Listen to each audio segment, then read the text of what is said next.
chance to hit it. It's going to be Damsgaard. It was dipping. It was delightful. It's Saka who got round the back. This time Sterling. Going around the ball and Sterling down in the box. It is a penalty for England. Schmeichel saves. Kane is there to follow in.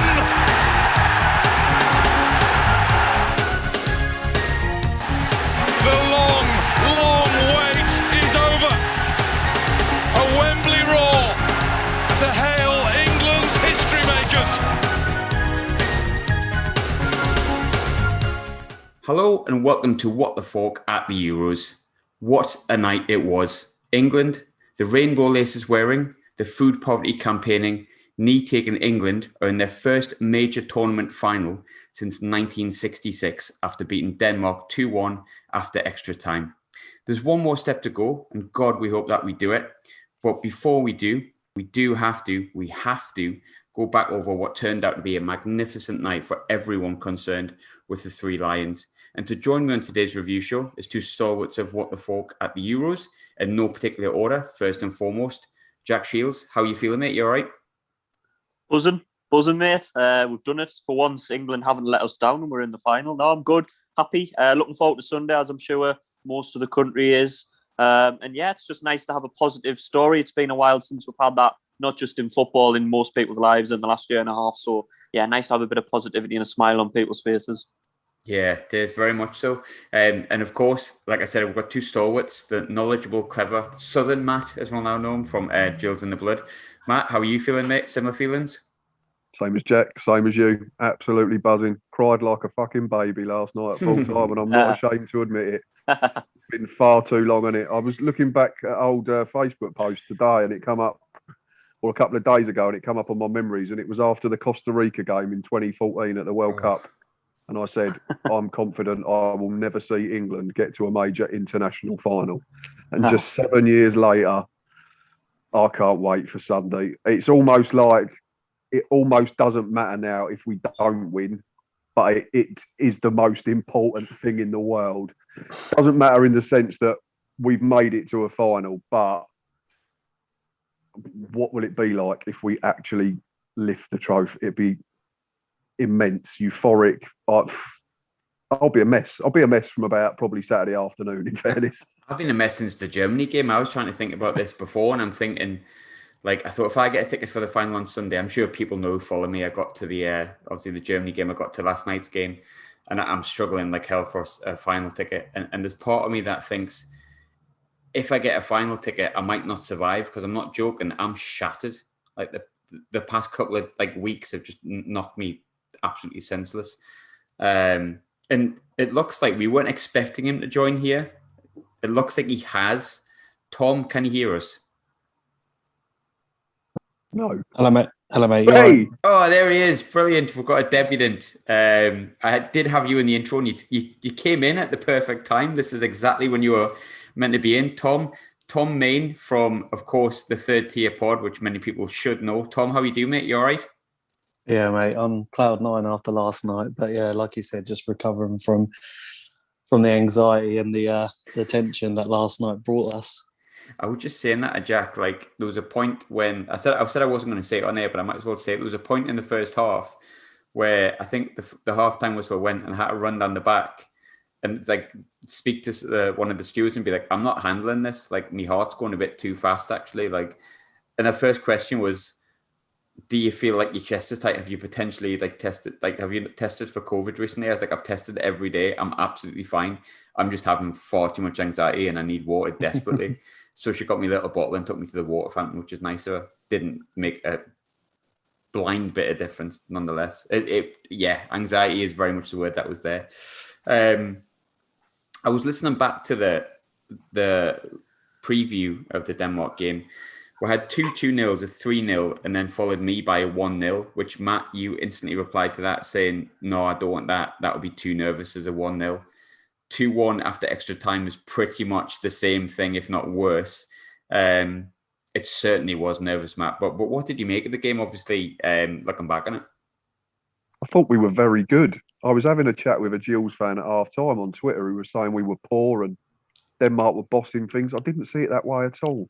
I thought, and we mentioned him before we come on, and that's Jordan Pickford. Had a proper wobbly, which was unusual for him. If we look back to the last World Cup, I don't recall that happening. He's been absolutely immaculate throughout this tournament up until about 15 minutes from time in the Ukraine game. And then last night he tried to do a Loris Karius, didn't he, in the first 10 minutes and rolled it to the centre forward. But I didn't feel like in general play that Denmark were causing us a problem. They've scored a decent free kick. I know they've picked holes in Pickford, but I think it's a bloody good hit. And I think sometimes we have this over tendency to blame people. It's just a good goal. But I thought the free kick was soft. And I think their other big chance comes from us as causing an error. So we were playing the better football. We were getting in behind. Sterling should score. I don't think it's as good a save from Kasper Schmeichel as everyone made out in real time. It's hit him in the stomach. The one in the second half's a million times better with his right hand to get down and keep out Harry Maguire's header. And then we scored shortly after from the own goal through more good play. Harry Kane, Bukayo Saka and Raheem Sterling doing what he's done all tournament, and that's getting into key areas at key times. And second half and extra time, I thought there was only one side that looked like they were going to win it, but it didn't take away the anxiety. I shit myself every time they got within about 30 yards of our goal. I nearly threw up every time they got to our byline and in our 18-yard box. And just to emphasise how big a game it was, my wife watched the whole 120 minutes. She didn't look at her phone once, and she's been wearing an England shirt all fucking day. And so she hates football. She hates me talking about football, which means she hates you now, Graham, because you let me talk about football even more. It was... We got over the line, and that was the biggest thing, wasn't it? I've gone off on a tangent, but I thought we deserved to win the game, whether it's a penalty, whether it's a soft penalty, whether it's not a penalty. Quite frankly, I don't give a toss right now. Yeah, I'm the same. And if we want to go, we will go down that route, but I think we won't go too deep into it because I have got it down in my list of things to chat about. But I think Harry Kane's was. So if that wasn't, Harry Kane's was, for the record, I think they both were. Jack, we were chatting, and obviously the group chat sort of over the past day and stuff like that. What did you make of the game, mate, in short? I mean, excellent result, first and foremost, wasn't it? I think to go through and actually, for once, live up to expectations and get the result that we all want and not have that frustrating, anxious-ridden, tears in their eyes moment. We maybe did have tears, but for the right reasons. But, I thought... the only time I was ever in doubt about the result was there was a 10 or 15 minute period in the first half. We went a little bit sloppy and Denmark started getting the ball a little bit. And then that coincided with the goal. Now, I agree with Matt. I thought the goal was out of nothing, really. It was a soft free kick. I didn't think it was a free kick at all. I thought the lad basically dove through himself on the floor. And then, you could be critical of the goalkeeper, but I think really it's a fantastic hit in the top corner. So for a 10 or 15 minute period, we looked slightly like we were a bit sloppy, but I think the key for us was getting that equaliser. It settled things down. And I think the half-time came at a good time for us. And then second half, there was only one team in it, really. We were the team on the ball on the front foot. A lot of the territory, a lot of the game was played in the Danish half. We were creating chances. And it was just a case of, can we get the winner before full-time? Obviously, we didn't have to go in extra time to get it. But I thought fitness-wise as well, often extra time, you can talk about tactics and things like that and who the better team is. But I think a lot of the time, extra time comes down to fitness. And I thought we looked really, really fit. The Danes didn't. I thought they looked really, really flat on the feet. They looked like they were devoid of energy and really devoid of any enthusiasm for it. I think they were just clinging on, really praying that we didn't get the goal and hanging on for penalties. And I think we pressed enough. We did enough to win the game. I mean, bar Kasper Schmeichel having a worldie and pulling off 3 or 4 top saves, including, I genuinely think, a world-class save from Harry Maguire.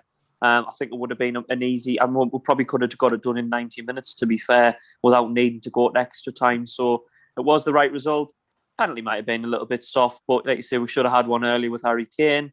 And I thought we deserved it. And I think we've had pretty much the correct result in every game. The one performance we were below par was Scotland. I think the other lads will probably agree. We were well off it against Scotland. Couldn't break them down, didn't create the chances, didn't have the intensity that we normally have. But bar that, throughout the whole tournament, I think we've deserved pretty much every result. I don't think we can, anybody can really argue that England are deservedly in the final. Do you know what I mean? So I think it's good that we've got what we deserve. It's good that we've got the reward from the performances that we've turned in. But yeah, just excited for the final now, and hopefully we're not we're not the Neely men, and we actually do it and get that trophy in the final on Sunday.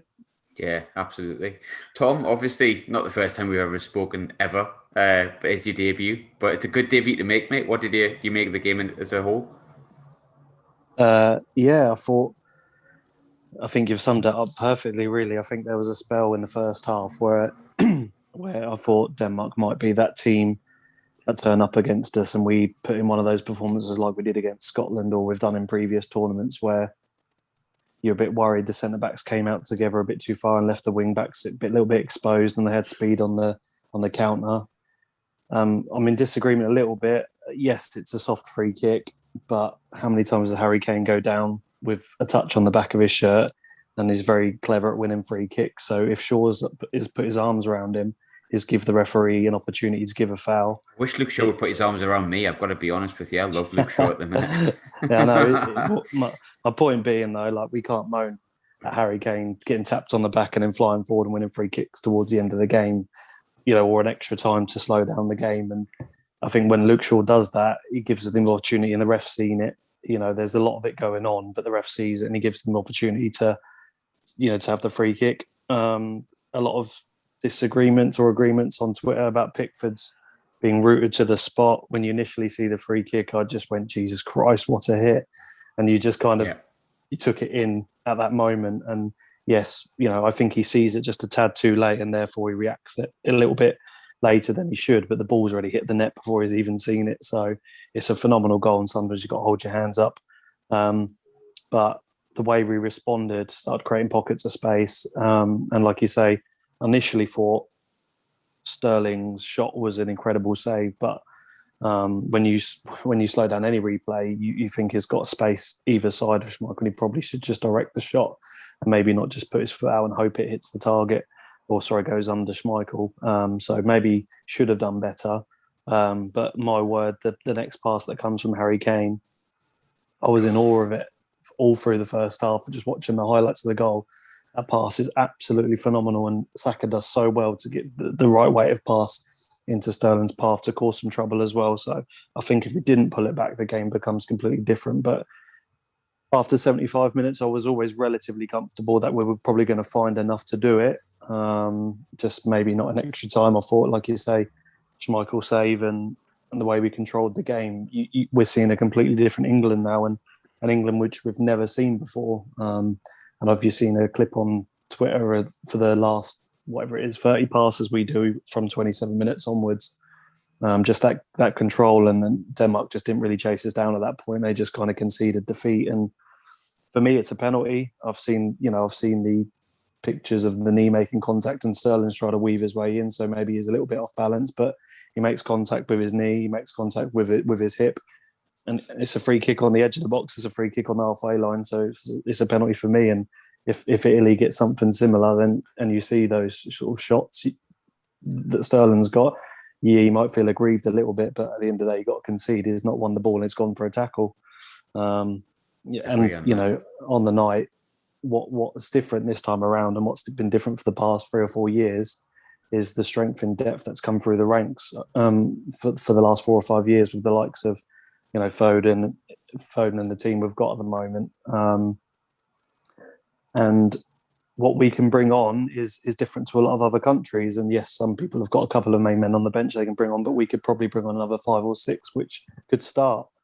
And that's where the fitness came in. That's where the energy came in, and we deserve the win. They, like I said, they conceded the last 5 minutes that we just kept the ball, and we're all a bit nervous. But at the same time, I had a little calmness about me, because when we started passing the ball, I just think we're not that stupid to make a silly mistake or go for the goal. And we probably could have had 3 or 4 in the end, but we just decided to keep the ball and be a bit more clever with it. And I like that from Gareth. So I'm really looking forward to the Italy game. I'll probably come on to it a bit later, but we're seeing a completely different England side now. And I said at the start of the competition, if we get to the final, granted, obviously I don't want to lose, but they're going to give us something that we haven't seen ever in our lifetimes, and that's watching our team in a final. And I'm truly blessed to see it, and many more to come, hopefully. But just to be a witness to that and have the chance to make history is something I'm really proud of this tournament.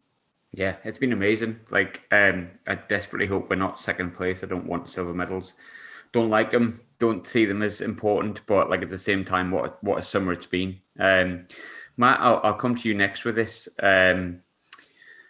We touched on it a little bit. We started quite shaky, a few defensive lapses, shall we say. But how good was it to see that level of recovery that we had? I know we scored early, but Sterling could have scored even earlier if he'd put it either side of the goalkeeper, as Tom said.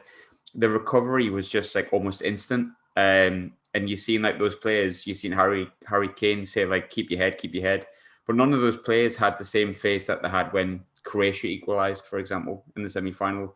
They looked ready to go for it. But how pleased were you with the recovery, Matt, from the 1-0 down and a fantastic free kick? Do you want me? Yeah, very impressed because it's something that we've not had to deal with in the tournament, is it? No. I think now moving forward to Italy, I'm almost glad now, knowing that we got through, that we conceded the first goal, and that's out of the way. And people are not talking about, this 5 consecutive clean sheets, 6 consecutive clean sheets, how many minutes it's been, because it's done now, it's out of the way. I wouldn't have wanted to go into a final against the Italians on the back of 6 clean sheets and then conceded first and had to react to it in a final. Because Italy, no disrespect, are a better side than Denmark. And historically have got 2 of the best centre-halves who have played European football. They're probably past their peak now, but they're still 2 bloody good centre-halves, Bonucci and Chiellini. So from that respect, I think it's excellent that we did concede and we was able to come back from it and react in the right way. We talk about the Croatia game. That was later on in the game, though, weren't it? And we was probably a lot more tired at that point. So it's a slightly different scenario. But the heads could have gone. They could have dropped. We could have ended up conceding a second and then it would have been a mountain to climb. So, but I actually thought we started the game really well. The first 5-10 minutes, I think Sterling won a free kick really early doors and we were zipping it about. And then we just dropped off a little bit. The game calmed down and Denmark came into their own. But yeah, all in all, if you was to hand pick a reaction from going behind, that was probably it. And we talked about him hundreds of times. Gareth Southgate just keeps getting it right. Saka's involved in the goal last night. Everyone would have gone, he dropped Jadon Sancho. Can't argue. Sancho's involved, I think, in the chance for Sterling that Schmeichel saves, and then he's the lad that puts the cross in for the own goal from Simon Kjær. So Gareth Southgate again spot on, mentality spot on, and we're just blessed with bloody good footballers at the moment, aren't we? And bloody good people that are bloody good at football. I mean, it's frightening when you think that Marcus Rashford was barely played this tournament. I mean, Rashford's phenomenal. He's a phenomenal player. We talk about him as a human an awful lot, but what a player he is. I mean, Jadon Sancho's barely got a look in bar that 90 minutes against Ukraine. Calvert-Lewin's been left out of the squad twice. And he scored 18 Premier League goals. Yep. It's just like, it's nice. I was going to say I still think Charlie Wagg should have gone, but he's gone to Wigan, so, fuck him. England can't afford him. You'd think 10k a week. I'm not really surprised. He's playing for Brazil, isn't he, Graham? When the Copa America, Waiquinho. Charlinho Waiquinho. Like Brent Brereton and Diaz. Oh dear. I wanted to touch on the lineup a little bit with you, Jack. Obviously, the review show and the reaction show that we did, the review preview, whatever you want to call it, we discussed how realistically we don't give a shit who Southgate plays because no matter what we've said, we've been wrong. But we are football fans. Football fans have opinions. There's a few people around me going, I would have probably stuck with Sancho and not played Saka, yada, yada. Ultimately, I think most people just trust what he does. But how right do you think you not just got the starting 11 yesterday, but also the substitutes? And I include the Grealish going off for Trippier at half-time. How right do you think you got the substitutes outside of the starting 11? Yeah, I think spot on again. It's been touched on, but every time people come up with a criticism, he kind of answers it, doesn't it? And it quietens everybody down. Do you know what I mean? Every time he makes a change, it seems to come off. And I think the subs last night, not just the personnel, I thought the timing of it was very good. I thought Denmark not wasted, but they put all of the subs on early and they were flagging towards the end of the game. Whereas I think by gradually doing our substitutes, he allowed us to kind of rotate the players that were maybe tired a little bit and make sure that we weren't flagging in certain areas. So I thought it wasn't just the personnel. I thought the timing of it, he got spot on as well. I know it's never nice for a player to get substituted, like when Grealish come on and then had to go off again. But I think all of the lads in this squad, I don't think there's any massive egos. I think they're all kind of down-to-earth lads, and I think they'll realise that the team is always the most important thing, regardless of, what your opinion is of Gareth Southgate or, someone on the team. You put it to one side, put your ego to bed. This is England at a major tournament. We've got a chance to win. You're playing on home soil in a final. You just go off and take it, you know what I mean? Enjoy the moment. Take the fact that you've come on and gone off and been part of it. But I think Southgate overall, like you say, sometimes you can pick out, well, maybe I should have played him, maybe I should have played him. I think he's been a little bit unfortunate with the squad is so strong. You can't please all of the people all the time, Graham. Do you know what I mean? And it doesn't matter which starting 11 Gareth Southgate plays. There's somebody on Twitter, there's someone watching the pub or in a bar, they'll say that Southgate hasn't got a clue. He hasn't played so-and-so, he hasn't played so-and-so. And I think we've all probably been guilty of it a little bit this tournament. Maybe why hasn't he started Jack Grealish? Why hasn't he played Jadon Sancho? Why wasn't Marcus Rashford coming off the bench yesterday? But ultimately, he keeps getting wins, Gareth Southgate, and I don't think you can criticise anything he's done at all this tournament. So not just the personnel that he brought on, the timing of it, everything, he's just coming up rosy for him at the minute, isn't it? I don't know whether it's maybe a little bit of luck as well, or maybe he is a genuine better manager than we've all given him credit for. But he's been fantastic this tournament, I think, and he's been one of the assets. His decisions have been one of the focal points for why England have gone so far. If he wins it, does he become Sir Gareth Southgate? I'd have no problems with that. Yeah, me too. I would knight all of them, every single one of them. I think not only a knighthood, atomic kitten, number one for the rest of the year. Yeah, pretty much. I seen that they were on the One Show or something, actually singing the lyrics to it. Yeah, they did, didn't they? They was at one of the fan parks as well, weren't they? Milking it. You've got to milk that, to be fair. I'm a bit disappointed it wasn't new water, but there you go. It is what it is. What can you do? Tom, obviously I'll come to you next. We discussed separately in the review podcast about how we felt like if England went 1-0 down, the crowd would not go, oh. I did, but I'm a Sunderland fan, so gives a break. I'm used to that. Most of the fan base sort of... should we say really got behind him is kind of the obvious answer. The cliche and became like the 12th man.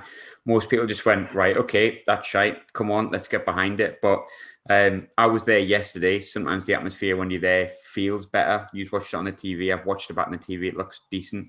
But how good do you think the fans were last night when we conceded in terms of getting the boys back on the front foot? Yeah, not only when we've gone 1-0 down, which, like Matt alluded to earlier, we haven't experienced yet. But it's just the sheer fact that whether it's the year we've had and they've been away from the stadiums, or whether we've just, I don't know, it must be something to do with the fact that football's been gone for so long. But Wembley, for me, over the past 2-3 games, is exactly what Wembley should be. Every single tournament, every single qualifier, maybe not the friendlies, of course, but that it's brought football back a few, maybe a couple of decades where fans feel like proper fans, if that makes sense. There's been many times I've been to Wembley and it's been relatively silent for 90 minutes, and no disrespect to England fans, because away they're absolutely insane, and sometimes I think it needs to come away from Wembley, whether that's at the Stadium of Light or at Borough, because it's nice back in the day when we used to travel and fans across the country would experience different. I really like that you mentioned Borough and Stadium of Light, but not St James's. Good lad, you can come back. Didn't get actually played at St James's Park often, did it? You can't come back now. That's one qualifier there. Just because you mentioned it. There. You mentioned it before me, to be fair, mate. That's true. But no, you're spot on. The fans have been sublime, and I think we've been treated like we've alluded to some of the best England players or best England squad we've witnessed in our lifetimes. And it's just the game management from the backroom staff as well. Like against Ukraine, the substitutions immediately after the third goal, get the yellow cards off. The background staff, we've got Powell jumping on Grealish's back to celebrate, and after the game, they're all singing Sweet Caroline together and just taking in the crowd. And like we've said before, we've seen Rooney swear at the camera, say, what's the point in playing when we drew 0-0 to Algeria and stuff? But this is completely different, and the fans are connected with the squad because they're one of us. Like, see Rice singing and Walker today when he was doing his live interview. He said, "I wish I was in Box Park celebrating with the fans, throwing beers," because it just brings everything to a bit of reality. So yeah, a credit to England fans because they've been sublime, and I'm thoroughly jealous but proud of everyone's in the stadium, including yourself. I would absolutely love to tell you that I was right behind them from like as soon as we scored, but the first goal I screamed that loud, my voice just shot, absolutely shot. I think I mouthed "Sweet Caroline" at the end. I mouthed it. I didn't sing it. I've got to be completely honest with you. But it was. I think it's got something to do with the fact that potentially, we've been away that long, but there feels like such a connect with it. I mean, I think everyone by this point's probably seen the Mason Mount video with the little girl. Yeah. That was just class, and you touched on it before. And I know we see it at other grounds and other teams doing it, but it felt like 5 to 7 years ago that wouldn't have happened. There was such a disconnect. There was such a media against the team aspect, fans against the team. But like, I've got to be honest, and people might disagree with me because I know England has a lot of fans with a lot of different opinions on this. But I feel like for once, this team can relate to the man in the pub, which I know is a cliche, but Rashford gets it. Sterling, that letter he wrote about how his mom used to clean school toilets or something, and they used to get their dinner from a vending machine, and he ended it with, "And now our son plays for England and she runs a care home, a director of a care home or something." You can kind of relate to that more than just a flashy rich bloke like David Beckham. No offense, David, you were great for England, but this lot are just so much more. Imagine if David Beckham's listening to this. God, I'm never going to get him on. I think you're safe. Yeah, me too. Actually, to be fair, more chance of getting Victoria, I think now. But I like that song she did with Dane Bowers. That's a tangent. But I do feel like it's easy to connect with this bunch of players, and I think it is easy to get behind them, and that's just such a wonderful thing about them.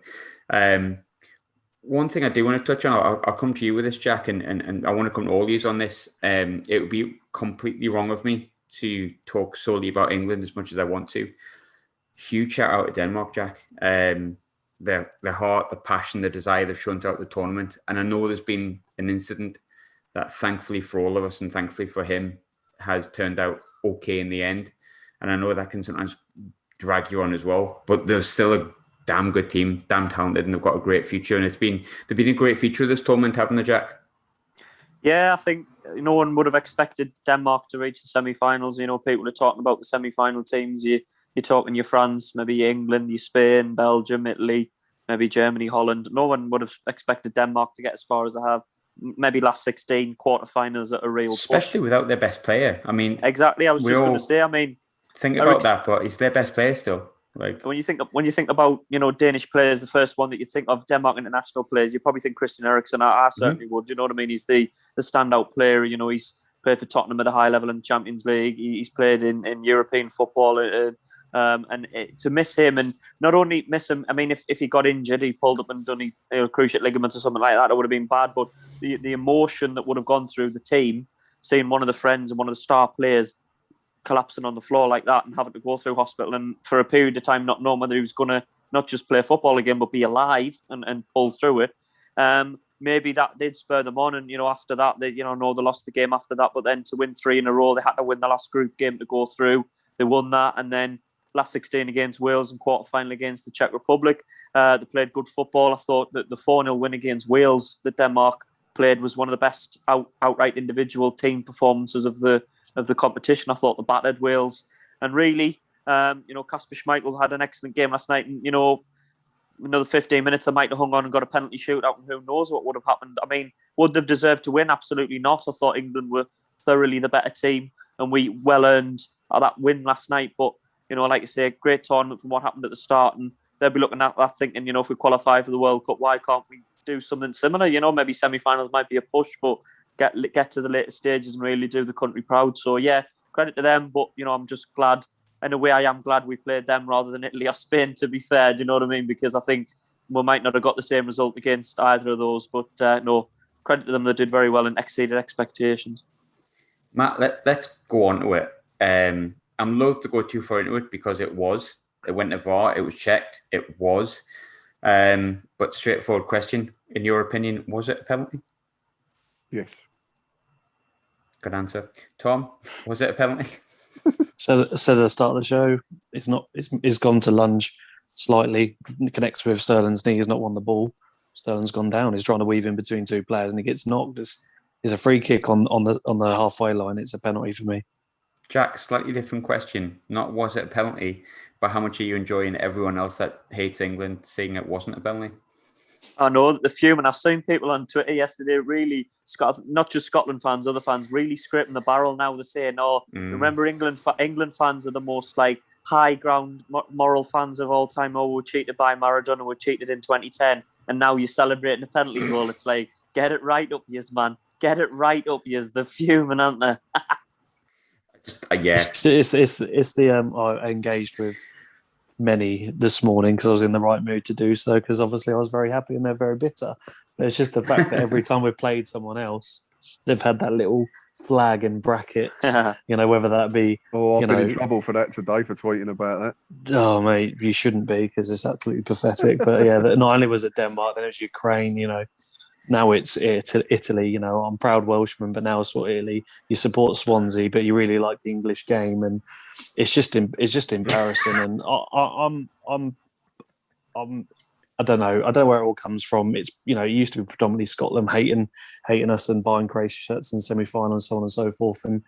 But what we're doing now, where they're never going to experience in my opinion, for many years to come. And I know they came close a few years ago, but that was one in a lifetime sort of thing. But it's just the sheer bitterness of it all, and this is why England fans react so much more in future tournaments when things like this happen. Like, we would just let them get on with it, but it's just laughable that you find joy in supporting 12 other countries whilst it says proud Welshman supports Man United. And you've seen one win supporting supporting 7 other teams against England as well. Yeah, I said you can buy your DVD of the 0-0 win against England, and you can enjoy your lacklustre 2-0 victory, which Bale goes down in the box. Yes, it's a lunge, but he starts to fall before his knee hits him. Just to add to that, but no, it's laughable, and we can take the higher ground, because what's left to come for England in the next 10-15 years hopefully is more of this. I can almost take the banter to an extent, especially living in Scotland. However, at least one of you give us credit for being absolutely class, because even if we get beat off Italy and hammered, we're still class. We're still a brilliant team full of brilliant individuals, and nice, humble, wonderful team.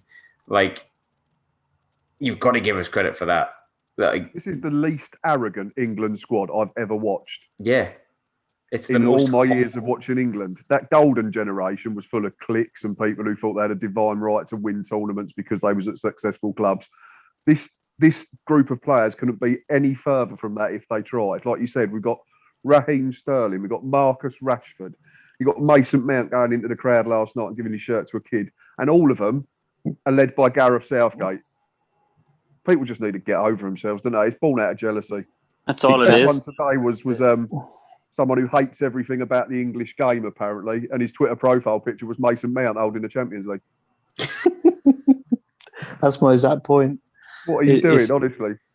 With all due respect, like, even clutching at straws a little bit, some of these are Swansea fans, and you think you play in the English Football League for a reason. Yes, Swansea are a good side. I'm not taking away from that, but you've got to enjoy the English Football League. And yes, there's full of mixture of cultures and stuff, but this is where the game, this is why the game is so big, in my opinion, because of the Premier League, because of the Championship. Even League One and League Two brings its own dramas and quality. So I don't know. It's just laughable, and it just comes across as embarrassing towards the end. Like, sometimes it's fun to have a bit of banter. And I said, I'm sure I'll see you Sunday night when or if we lose to Italy. And I won't even find, that you can do that. That's fine. We're watching our team in a final, and providing they leave everything on that pitch and we lose 2-0, let's just say, for example, let's hope we don't. I can be proud of what we've achieved, and I'm never probably going to witness that for 10, 15 tournaments. In fact, that Scotland were dancing on tables when they drew against England, and they just scraped the penalty shootout just to qualify, and they celebrated that like they've just won the World Cup. Just shows you we're miles apart.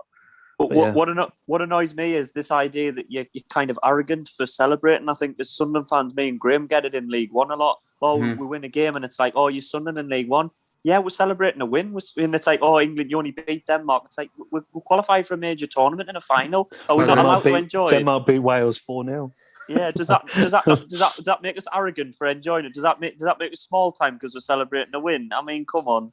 It's that easy route thing again, isn't it? The easy route that included Croatia, World Cup runners-up, Germany, consistently one of the best national teams ever. Denmark have scored 10 goals in the games before they played us. Czech Republic will reach the quarterfinals. Yeah, let's just say that maybe we haven't had an easy route this time, and that gives me a lot more confidence going into the Italy game. I wouldn't have been as confident going into the France game if we'd beaten Croatia a few years ago. The route to the final is the route to the final, and you make your own history at the end of the day. But you're going to begrudge just the tournament because we haven't played Spain in the quarters. We beat Germany, 2-0, which just shows you the level-headedness of this squad and the quality we've got not to overreact to the game and see the game out in such a professional manner. Denmark won 4-0 and they're scoring goals. They're for 75 minutes yesterday. It was on a knife edge. Let's face it, we were much the better side, but it only took a counter attack for them to go for one goal and score. And sometimes, they had a couple of corners in the 85th, 86th minute. You're thinking you can just kind of feel it potentially happening, and it is one of those things. But we've addressed every game exactly how we should. And as Matt said, Gareth Southgate is not only a humble but just an incredible role model for everyone inside the game and outside the game to show you what you can do when you love a group of players. And it's just a joy to see. And I'll carry on celebrating regardless whether we lose or win on Sunday, because it's brought the nation together after such a horrible time. Yeah, absolutely. Next question. Who was it who had the laser pen? Boris, yeah, it was. Boris. Correct answer. It was Boris all along. I did say it could be anyone. You can't kick us. Obviously, they're never going to kick us out, but it could be a Scotland fan in the crowd trying to get England banned. You never know, do you? But obviously, he saved it as well. He saved it anyway. Exactly, saved it. Helped them focus. No, that was one of the things on Twitter today. They said not only did you cheat, you also put a laser pen in Schmeichel's eyes, which caused him to fumble the ball. I was just like, oh my god. Yeah, that's karma for trying to wind the England fans up. Although his interview was taken out of context, Schmeichel's, he was actually quite fun in that interview if you watch the whole thing. But it's good, though. Yeah, his quality is pure class. Love him.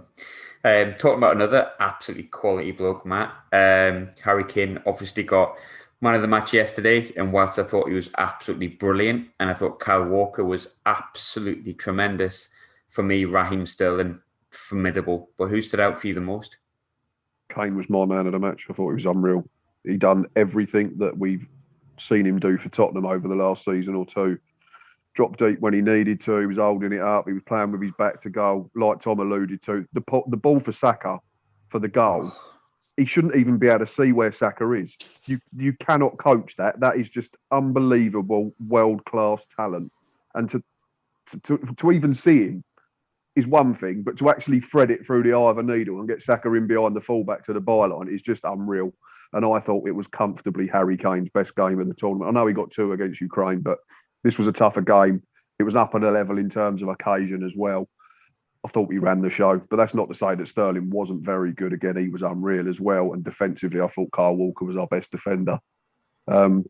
So fast. Even in extra time when, you're meant to be tired and you're meant to be sort of running for the corner and just holding on to it, and he's still going past 2 or 3 people. And the only thing he lacked last night was a goal that he'd have thoroughly deserved. But Harry Kane, for me, he's got the winner. I just thought he was immense the whole game. It's quite funny talking about the winner. I spoke to the guy afterwards, but I tend not to watch penalties, but I watched the penalty shootout. Like if it's Sunderland, I won't watch the penalty. I'll just turn around. I just never watch it because I think we've scored most of them when I do that. But the Colombia penalty shootout, I started like that in Henderson missed, so I started turning around and watching them. And my OCD was like, right, we've missed one when I've turned me back, so I'm just going to watch them. So I faced the telly and watched it. But this other guy was doing the same thing I did, just turned around, bucket hat on, it's coming home, bucket hat on, turned around when the penalty was taken, just stared at the crowd. and I'll never forget his face when he didn't realise what had happened, like the fact that he'd missed it and then scored the rebound, because his face just I can't describe it in an audio version, but it was kind of like, oh, fuck. Oh, shit. Like instantly afterwards. And his shirt was off and everything. And then when everything stopped, he went, what happened? And we went, oh, he missed it. And then he just put the rebound and he was like, oh, right. It's just, you all look gutted. And then, yeah, whatever. It was great. Yeah, I mean, for me, Kyle Walker or Sterling, but like you could pick anyone on that pitch, just about. One or two below par, but Harry Maguire, outstanding. John Stones, outstanding. Luke Shaw is so good. And I wasn't someone who would have put him in the team, if I'm honest. I don't know whether I would have maybe even taken him to the tournament. I had Chilwell was first choice left back at the start of when it started, but he's been immense as well. Did you see Kieran Trippier talking about people not watching penalties? Have you seen Trippier like not watching the penalty? And then man just looked in the crowd, didn't he? Yeah. Because it meant that much, I guess. One thing I did want to touch on, I'll touch on you with Tom, sorry. You touched on it a little bit before. It was a 52 pass move in the 126th minute up until like the 129th. I can't begin to tell you in the stadium how much that calmed everyone. I'm sure it did the same at home. But just how class and amazing was that to see an England team just controlling the game in the most pivotal moment of all their players' careers, let's be honest. Yeah, you summed it up. Someone said, were you nervous in extra time? I said, not from the 22nd minute, because you just had that maturity about the England team, and whether it be young Foden or whether it be, like you said, Kyle Walker had the intelligence when we did win the ball just to run into the space and then give the ball to Trippier and run back, and Trippier just held the ball there. And I'll be honest, I was surprised a little bit by Denmark's sort of lack of. I mean, they were probably on their feet like let's get it right. They were immense for 75 minutes, or at least in terms of organisation. But it just settled the nerves, and come the 30th minute hit the clock, you just then had to just soak it in for that few minutes and just go, what have we just done, and how calm have we been about it? And it's just a joy to see, and credit to Gareth Southgate, because he would have told the players to do that. When there was 3-on-1, we still took it to the corner, taken off Grealish, giving us a little bit of sturdiness. It was just brilliant to see. And like you said, it gives you that little bit more confidence going into the Italy game, thinking we know when to control games, or we know how to at least try and control games and not just go for it gung-ho like everyone on Twitter wants to see. Jack, obviously we're going to do a review show of this, hopefully with an Italian perspective as well, but do you change anything for the game? And if you do change it, what do you do? Or do you want to just keep it the same? I feel like a broken record saying it, but I really do think Jordan Henderson's big game experience and his calmness and his kind of leadership last night. I think his leadership skills as well. Not to knock Harry Kane as a captain. I know Matt's touched on how well he played. I thought he was man of the match as well. I thought he was phenomenal in every aspect of his game. But I think sometimes you can see the game a little bit better from a deeper position, whether it's centre midfield or centre back. And I think Jordan Henderson, I would certainly start him. And it would be harsh. People will say, don't change a winning team. And people will say I'm harsh on Declan Rice or Calvin Phillips, whichever one doesn't make it. But I think, again, you've got to go team first. And I think England are a lot more composed. And I think they're a stronger unit as a team when Jordan Henderson plays. And possibly Grealish. You could make an argument for Grealish. I mean, I like him personally. I really do like how many fouls he draws, how attacking he is on the ball. He's always creating things. I would possibly put him in place of Mason Mount, but that one's more debatable. You could argue about that one. So, not other than that, no. I would try and keep it as close to the Denmark team as possible. I think momentum's a good thing as well. You know, we've got momentum with that player. We've got them players with that team that played. So, I mean, I wouldn't make too many changes. And I think it's tough to make changes when you're winning, isn't it? You know what I mean? You've got to look at, particularly the last hour as well. We were excellent for, after the subs come on from kind of 50th, 60th minute to extra time. So difficult one to leave those players out, but maybe I would definitely try Henderson in midfield. But other than that, maybe Grealish, not much more than that. Matt, Jack touched on bringing Henderson in there, which I'm kind of for that. Somebody raised a question yesterday. Italy are very good in midfield. Would you be tempted to not drop any of the people of Phillips or Declan Rice, maybe drop Mason Mount and go for 3 in the middle? Can't see it. I've literally just put it on my phone. Why does it have to be Rice or Phillips? I think Go 3. Southgate might look at matching up. Because they play a 3, don't they? They play Jorginho in the middle and they play Verratti, and I think is it Berardi, Barella from the other side. Why not put Henderson to go up against Verratti or Barella? Declan Rice concentrates on staying in the middle and becoming that third centre half and drops in so we can get our fullbacks on to provide width and push us up the pitch. Keeper and back 5 stars, the back 4 stars the same, don't they? Sterling and Kane are a shoe-in. For me, the only 2 that might come out are Saka, as good as he was, and maybe Mason Mount. I think if you're going to play Henderson, you play him in a flat 3 in the middle and we match them up. That's my exact thoughts. Yeah, I would go for that personally. But Tom, are you in agreement with that? Last night, maybe it was different when you're at the stadium. I thought Phillips in spells looked lost, really lost. First 20 minutes, I said he looked panicked. He watching the game, I was like, is he playing? And then he'd come up, win the ball back and play a pass and again get himself really involved in the game. And then you just think, where is the centre midfield gone? And someone said to me, this is actually Rice's fault. We look a little bit lost. And it was difficult between the two to decide if they had a good game or if they had a bad game. But then, I don't know, when Henderson came on, that does give you that level of that calmness, and he's a visionary, and he can see a pass very well. Played a beautiful ball, I think, to Kane in the Ukraine game or Czech Republic game.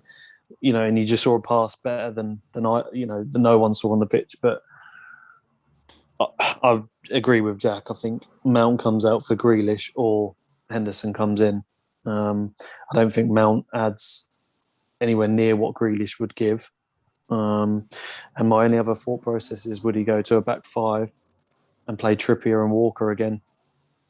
I don't think he will, but it went through my head a couple of times just to control the wide men a little bit more. Insigne coming in, Chiesa coming in. I don't know. Would I do it? I wouldn't. Probably not. It did. He does like Trippier when we want to be defensive, like we did against Germany. But I think the back 4 stay the same, and I would rather Grealish come in for Mount than we play a 3 midfield. But I can see exactly why you would do it. 150%. I want to see Grealish in that midfield 3 instead of Mount, because I think he would add a ridiculous amount of opportunities to the wings, and not only to feed Harry Kane, and Harry Kane can drop deep and he can push forward a little bit more. And Kane coming forward and drawing Chiellini and Bonucci out for the wings to cut inside is going to win us that game. If he stays up front and doesn't do what he did against Denmark, which I don't think would happen anyway, I think we lose the game. So Kane's role is so pivotal. So whoever we're going to play wide is going to be the big judgment call as well. Whether Saka gets dropped for Sancho, I'm not sure. But you might see 2 or 3 changes. But I would generally really like to see Grealish come in for Mount. But at 60 minutes... I don't think Southgate will trust Grealish against the Italians, unfortunately. I was about to say, but at 60 minutes... If you ask me anyone to bring on that gets the defenders guessing when they're tiring, I wouldn't want anyone else coming on but Jack Grealish. So it doesn't start for me. If he doesn't start in his favoured positions and we're trying to pick a place for him, he doesn't start. And he's my favourite England player. I think he's most effective in terms of what he brings to the table. But you don't start him at the moment for me, and that's really hard for me to say because I was clamouring from at the start of the tournament. But him coming on at 60 minutes gives the crowd a buzz. It gets you excited. And Henderson will add that little bit of level-headedness with the ability to play a pass and get us moving as well. So I don't even know what decision I've made in the end, but we've gone through a few teams there. I think you've got 12 on, haven't you? I like that. Give us a chance, wouldn't it?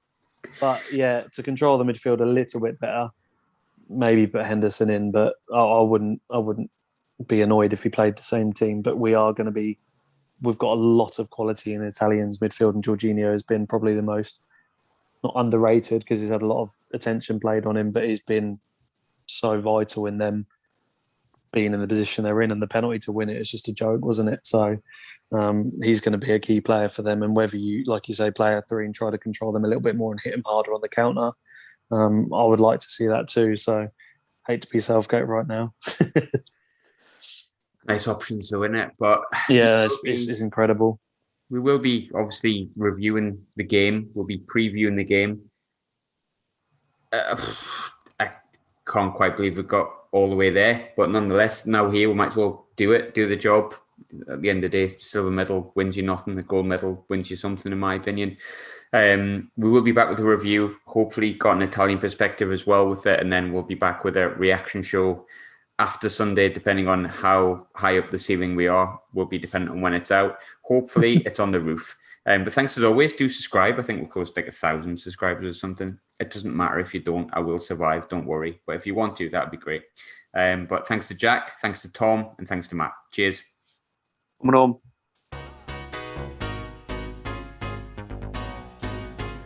To hold and give, but you're at the right time. You can be slow or fast, but you must get to the line. They'll always hit you and hurt you, defend and attack. There's only one way to beat them, get around the back. Catch me if you can, cause I'm the England man. And what you're looking at is the master plan. We ain't no hooligan, this ain't a football song. 3 lions on my chest, I know we can.